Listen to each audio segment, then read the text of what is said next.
My name is Bill Ivey.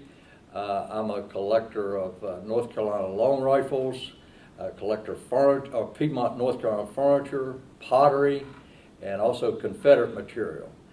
Recently just finished a book on North Carolina schools of long rifles, 1765 to 1865. And I'm Kenneth Orr. I've done the photography on this book and helped and assist in the design of it.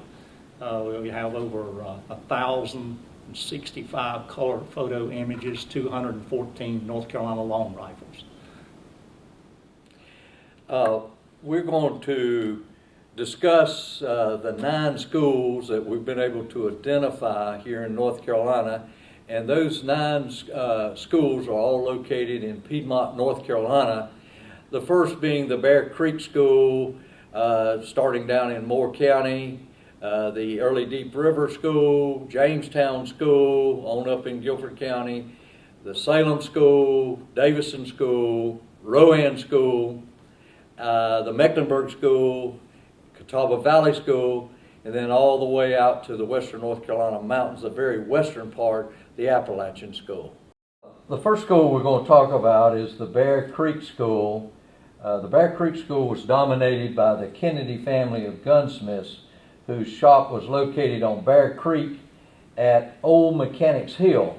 That's present-day Robbins in northern Moore County. The rifles of the Bear Creek School have a strong early Lancaster and Virginia Valley influence in many details. Many Kennedy rifles are seen with a star or modified daisy patchbox finial, with its origin being Lancaster County, Pennsylvania. Many rifles of this school have an accented relief carved step molding running the entire length of the comb. This relief molding along the comb is an artistic detail not found in other North Carolina schools. The Early Deep River School was located in Randolph, Guilford, and Alamance counties in the period before 1820 and before the classical Jamestown School was so dominated in that area. One of the main features of the Early Deep River School is a predominant lower buttstock molding and forestock molding, which is made from the same mold of plane. And another feature of the Early Deep River School is the oblong powder pick holder. And in that area you see a lot of the 18th century style wooden patch box, which is left over from the 18th century style rifles, or wooden patch boxes versus the brass patch box. And you might point out, Kenneth, is that a lot of rifles in that school are iron mounted, which is a new discovery to many collectors and many students of the long rifle. In the past, many have thought that only the rifles made out in western North Carolina were iron mounted, but we have discovered many rifles in the Early Deep River School with iron mountings. The Jamestown School is located in western Guilford County and had 80+ gunsmiths working in the area in the first half of the 19th century. By 1845, the Jamestown section comprised the largest concentrated group of gunsmiths in the South. Most of the rifles we know as Jamestown style rifles developed after 1820. These rifles are known for their silver inlays secured by silver-headed tacks. These inlays usually covered the entire rifle and sometimes were in the form of Masonic symbols. The school kept the pronounced high comb as a vestige from the 18th century. Even though these rifles are somewhat thin, they have graceful architecture and seem to be more pleasing to the eye than their northern counterpart of the same period. We're going to talk about the Salem School, which is located in Forsyth County, present-day Forsyth County, or Old Salem in Winston-Salem.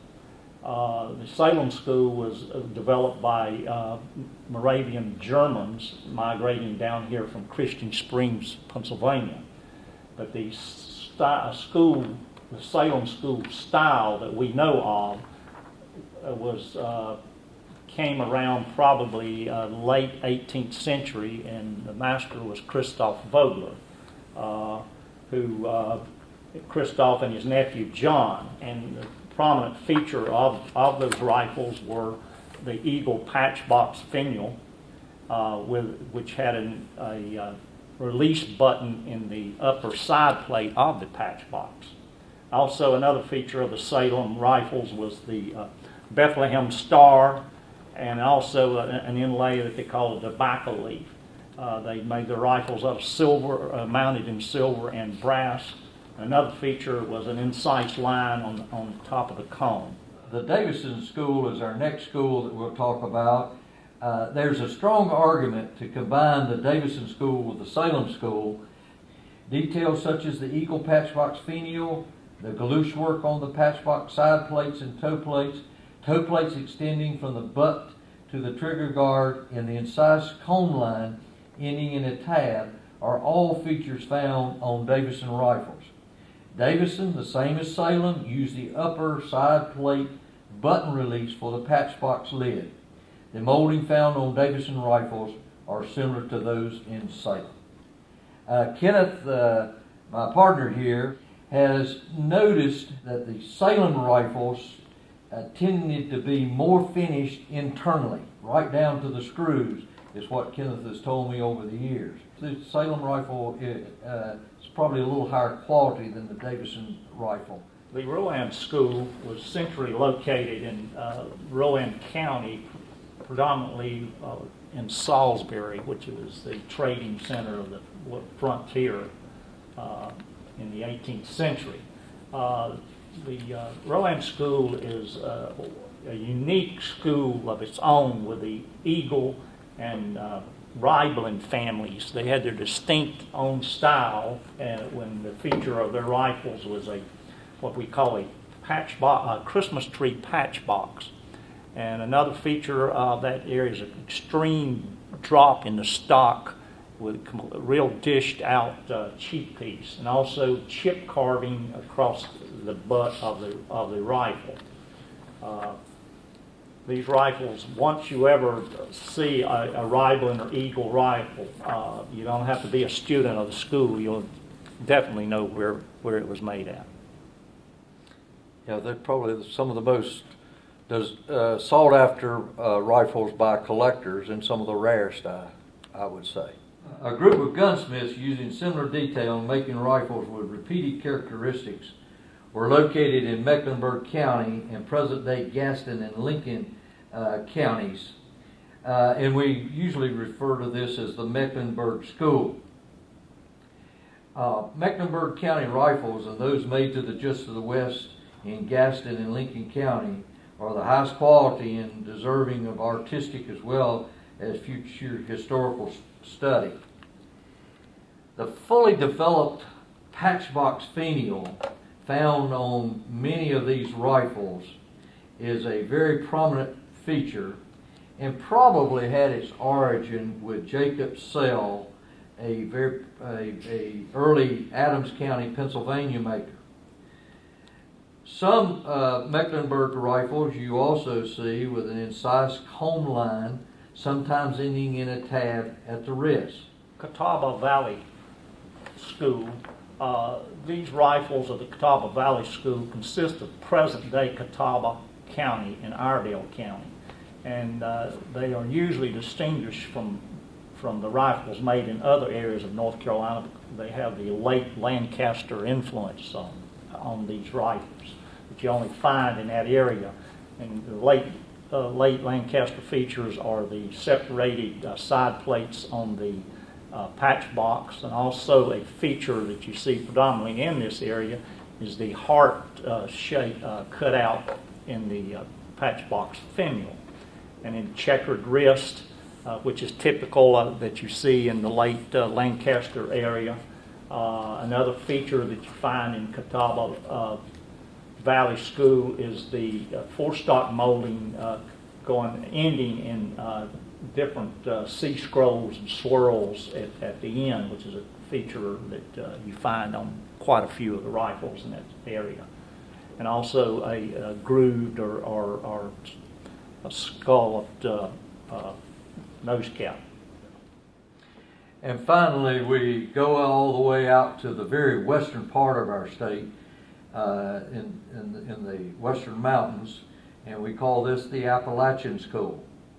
The large mountainous area of western North Carolina, stretching from southern Virginia to northern Georgia, remains somewhat isolated from the Piedmont in respect to gunsmithing influence. The rifles of this area are very close in style and detail to those made in East Tennessee. It has been said that North Carolina rifles were made on the eastern slopes and Tennessee rifles on the western slope, and it is difficult in many cases to distinguish them unless they are signed. They both developed out of the same mountain culture, thus have many similarities. Common to the mountain rifle is the lack of a brass patch box and little or no embellishment. Four-stock molding is usually never found on Appalachian School rifles. Many rifles were made of walnut as opposed to the Piedmont rifles being made almost entirely of maple. I hope you have enjoyed our conversation on the 9 schools of long rifles of North Carolina. And while you're here, I hope you enjoy the great exhibit at the High Point Museum.